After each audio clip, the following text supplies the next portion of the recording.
Hello అండి అందరికీ, ఇంకొక కొత్త రెసిపీతో నేను మీ ముందుకు వచ్చాను. చాలా హెల్తీ రెసిపీ అండ్ ఈజీ కూడాను. ముందుగా ఒక మిక్సీ జార్లో 1 కప్పు పచ్చి కొబ్బరి సన్నగా కట్ చేసుకుని వేసుకోండి. 1 టేబుల్ స్పూన్ వాటర్ వేసుకుని కొంచెం బరకగా పేస్ట్ లాగా చేసుకోండి.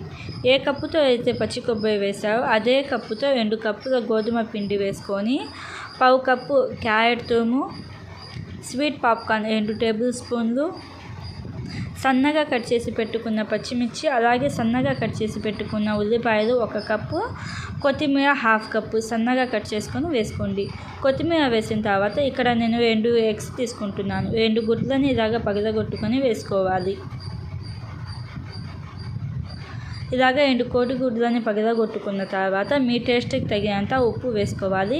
ఇక్కడ అయితే నేను పసుపు, కారం వేయట్లేదు, రెడ్ చిల్లీ. మీరు కావాలంటే పసుపు అలాగే రెడ్ చిల్లీ కూడా వేసుకోవచ్చు. ఇలాగ సాల్ట్ వేసిన తర్వాత ఫస్ట్ ఒకసారి మొత్తం బాగా కలుపుకోండి. మొత్తం ఒకసారి బాగా కలుపుకున్న తర్వాత మనం ముందుగా తయారు చేసి పెట్టుకున్న పచ్చి కొబ్బరి పేస్ట్ వేసుకొని అదే మిక్సీ జార్లో 2 టేబుల్ స్పూన్ల నీళ్ళు వేసుకొని ఆ వాటర్ కూడా వేయండి. ఇలాగ వాటర్ కొంచెం కలుపుకుంటూ మనకి ఉత్తపం వేస్తాం కదా, దోశ, ఆ కన్సిస్టెన్సీ వచ్చేలాగా చేసుకోవాలి. అంటే ఇలాగ దోశ వేసే గరిటెతో మనం ఇలాగ బ్యాటర్ మొత్తం రెడీ చేసుకున్న తర్వాత ఇలా అంటే మనకి పర్ఫెక్ట్గా రావాలి. ఇదైతే పర్ఫెక్ట్ కన్సిస్టెన్సీ అయింది. ఇక్కడ నేను తాలింపు వేస్తాం కదా, అలాగే తాలింపు వేసే చిన్న కడాయి ఉంటే దానిలో వేస్తున్నాను. మీ దగ్గర ఉంటే దానిలో వేసుకోండి, లేకపోతే నార్మల్ దోశ పెనం ఉంటుంది కదా, దోశ పెనం మీద కొంచెం లావుపాటి దోశలుగా అయినా వేసుకోవచ్చు.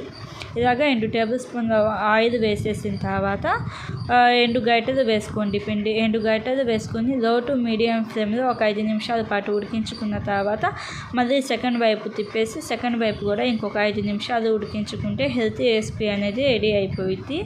ఒకసారి ట్రై చేయండి. ట్రై చేసి మీకు ఎలా అనిపించిందో కామెంట్ చేయండి. Thank you for watching.